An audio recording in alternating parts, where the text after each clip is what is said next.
أعوذ بالله من الشيطان الرجيم.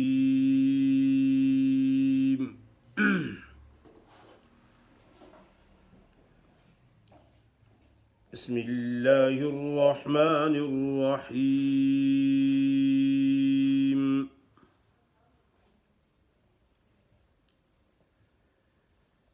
وإن تدعوهم إلى الهدى لا يتبعوكم سواء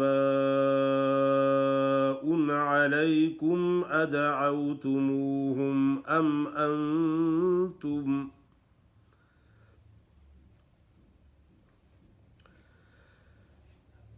أنتم صامتون.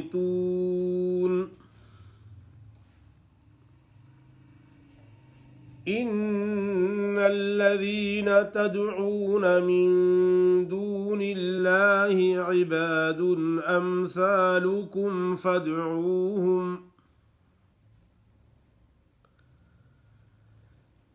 فادعوهم فليستجيبوا لكم إن كنتم صادقين.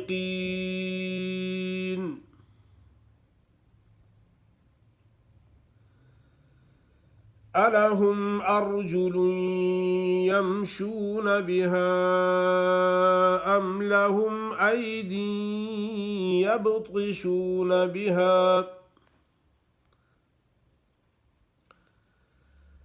أم لهم أعين يبصرون بها أم لهم آذان يسمعون بها قل ادعوا شركاءكم ثم كيدون فلا تنظرون.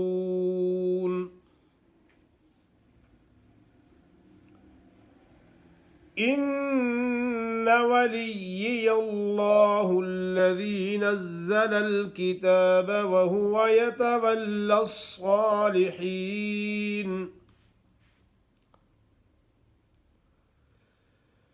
والذين تدعون من دونه لا يستطيعون نصركم ولا أنفسهم ينصرون.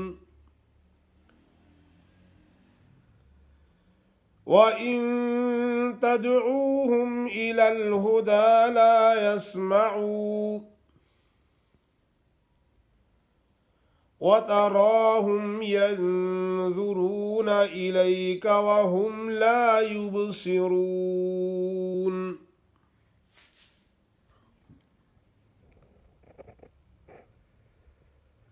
माशाअल्लाह, आपके सामने सूरतुल आराफ की आयत नंबर 193 से लेकर 198 तक तिलावत की गई है। आपके सामने सूरतुल आराफ की आयत नंबर 193 से लेकर 198 तक तिलावत की गई है। वइन तदऊहुम इलल हुदा ला यत्तबिऊकुम। अक्सर लोग गुन्ना तो करते हैं, लेकिन इख्फा वाले गुन्ने पे यही कमी होती है कि इख्फा सही नहीं होता, क्योंकि नून जब साकिन हो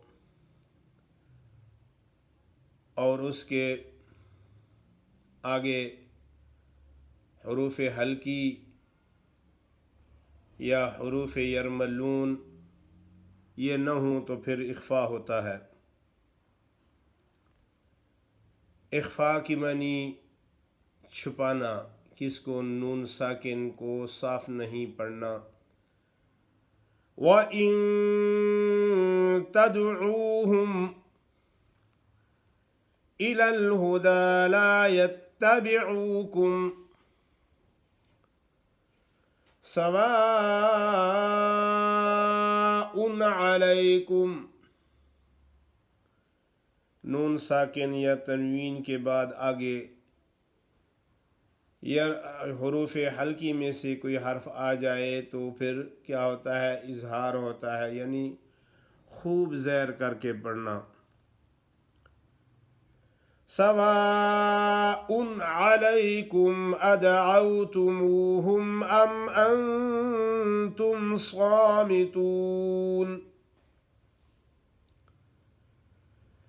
ان الذین تدعون من دون اللہ عباد امثالکم فادعوهم فليستجيبوا لكم إن كنتم صادقين.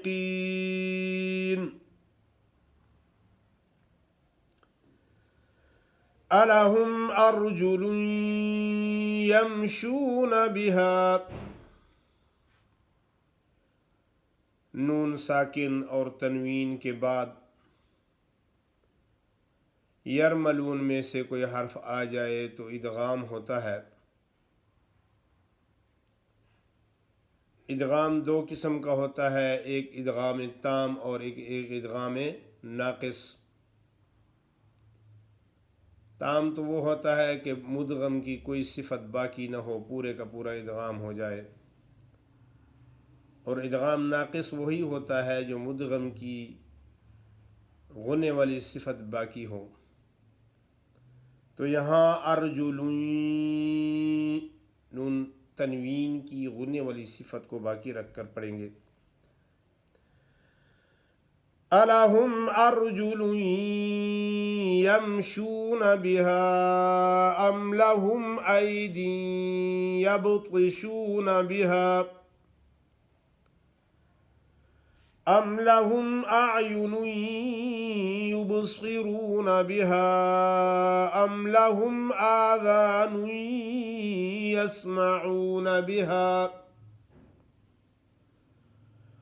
قل ادعوا شركاءكم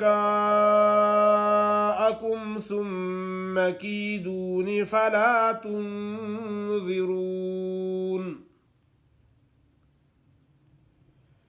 ان ولیي الله الذي نزل الكتاب وهو يتولى الصالحين والذين تدعون من دونه لا يستطيعون نصركم ولا أنفسهم ينصرون. وَإِن تَدْعُوهُمْ إِلَى الْهُدَى لَا يَسْمَعُوا وَتَرَاهُمْ يَنظُرُونَ إِلَيْكَ وَهُمْ لَا يُبْصِرُونَ.